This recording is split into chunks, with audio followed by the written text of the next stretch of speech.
I am nobody, and I am running for president.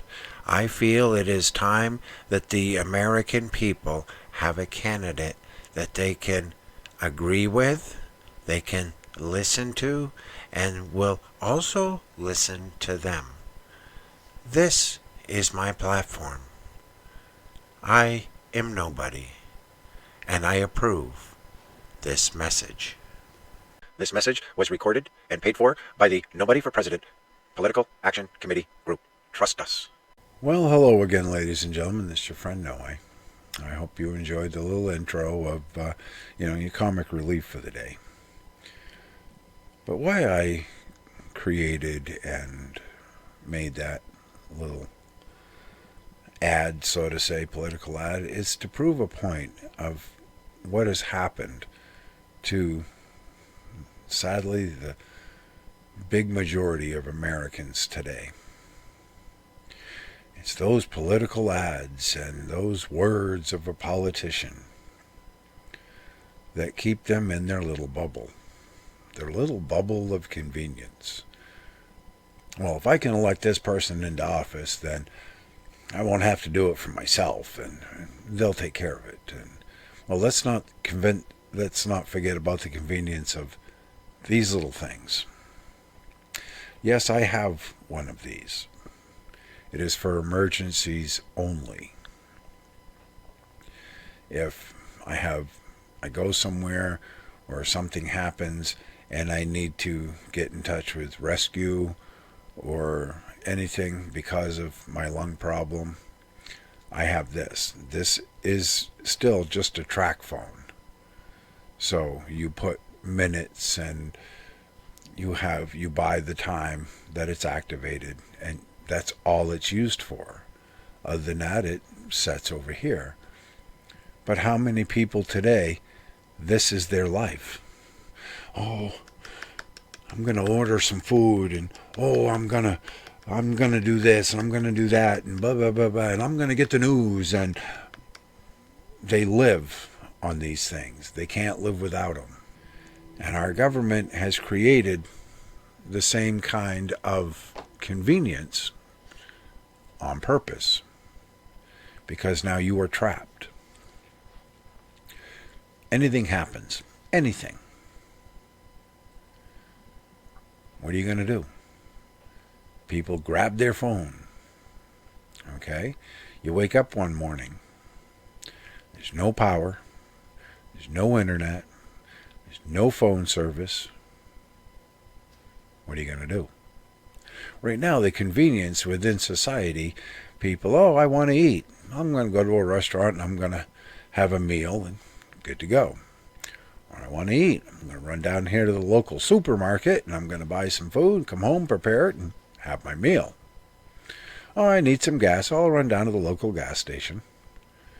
Everything is convenient. It's all everything right at the moment. Okay? And as I just said, you wake up one morning. You don't really have any food in your house. You have no real backup heat system. You have no gas in your vehicle. But there's no power. There's no internet. There's no phone service. You gotta jump in your car and run down to the local gas station. There's no power. You're gonna run down to your local supermarket. I better stock up on some stuff that I can eat without cooking. There's no power. The store is not open. The store is not functioning. It doesn't work. And this is the convenience that the elites and the government want you to be addicted to. Because when things go bad, they have 100% control of you. Because you have put your faith in them and not yourself. And definitely not your Creator, not God, not Jesus, but yourself. And to further prove this point, I wanted to look at a few parables from the Bible and use them to show just how the Bible has given us our blueprint. I know there's many preachers out there, if they saw this, they'd have a coronary right there on the spot. Because to them it's all, a lot of preachers today and stuff, sadly to say, it is a lot about deception of their message and, put your faith in me and I will fight on your behalf with God because I'm a man of God. And, it's so much different. Let's move on. Something different. But, okay, let's look at this first parable. This first parable is of the 10 brides. They were told, go to this area, have a lamp, light the lamp, and when the bridegroom shows those that are there with their lamps that are lit, they will be allowed in. Well, a little bit of time goes by, and 5 of them realize that I don't have enough oil. My lamps are going up. My lamp is going out, and can I have some of your oil? Well, the others, no. If I give you some of my oil, then I will not have enough. So they run out to the local supplier, or today it would be run to the local convenience store, and we're going to get some more oil. Well, when they come back, they realize the bridegroom had showed. Those that were there were prepared, their lamps were lit, and they were allowed in. But the door was now closed and locked once again, for they were not prepared, and they were not allowed in. So if we look at that through the biblical part of it, it's what I've always told people. And I've been mocked, I've been laughed at, I've been insulted for it, and and I just shrug it off. It doesn't bother me a bit. I know how people are. But, make it right with God, yeah, ha ha ha. And that's why I say, you make it right with God. You make it right with your own salvation. You make it right with your soul. So we all know that we are told from the Bible that Jesus shall come like a thief in the night. When you least expect it, God will say enough is enough, and he sends back the Son, and it's all over. If you are not prepared, you are not let in. It's that simple. And that's basically what that parable is saying.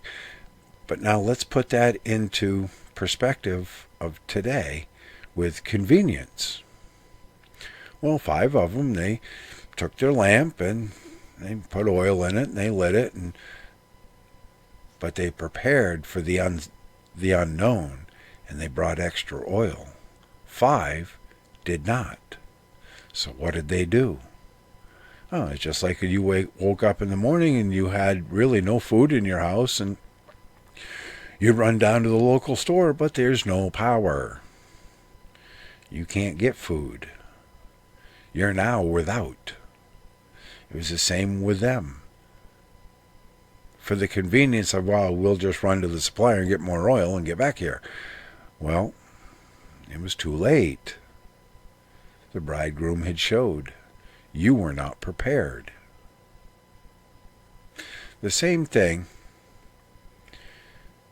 was right here in Maine. Maine can get pretty rough weather from time to time. Pretty big storms and windstorms or rain or whatever, and snowstorms. And this year we did get lucky. We had a very mild winter, a lot of rain, no snow to really speak of.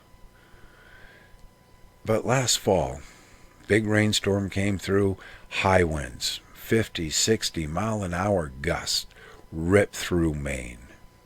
500,000 people in Maine lost their power, some for over a week.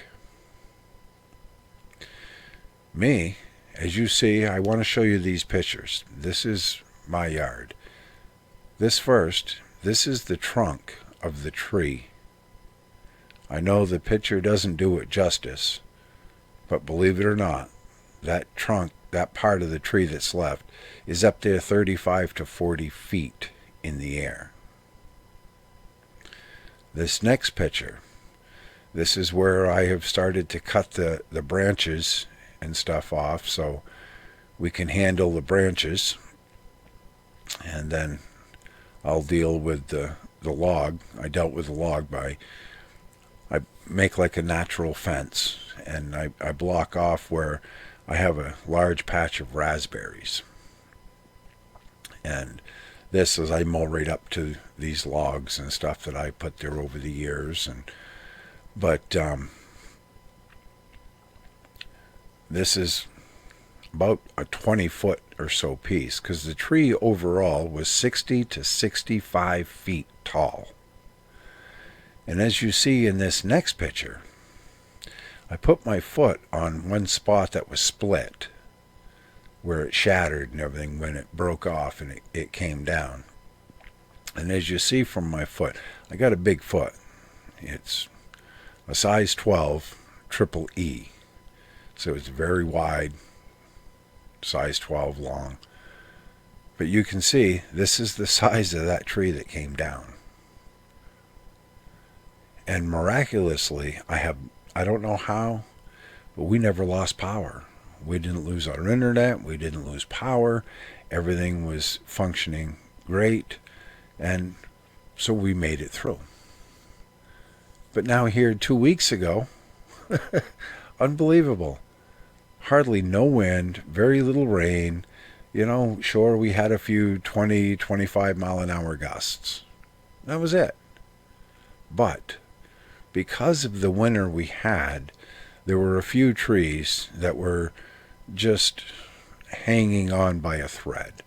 And that little bit of wind, about an eighth of a mile up the road and a bunch down the other side and all through this town that I live in, 2/3 of the town, boom, power went out. Had a tree come down, like I said, about an eighth of a mile up the road, and lo and behold, took out a couple poles, ripped down all the wires. So from about 10:30, 11 o'clock on a Wednesday night, the power goes out. That means no power. My boiler is not going to work. There's no power. My water is not going to work because there's no power. Nothing. There was minimal phone service, but who am I going to call? Most of the town's out of power. Now, the next morning, there was still power where my wife worked. I guess she was going to find out when she drove there, but we have a battery-powered alarm clock, which we learned then was not working right. It barely made a sound when the alarm went off. But luckily, she happened to wake up anyway, on time, to get ready.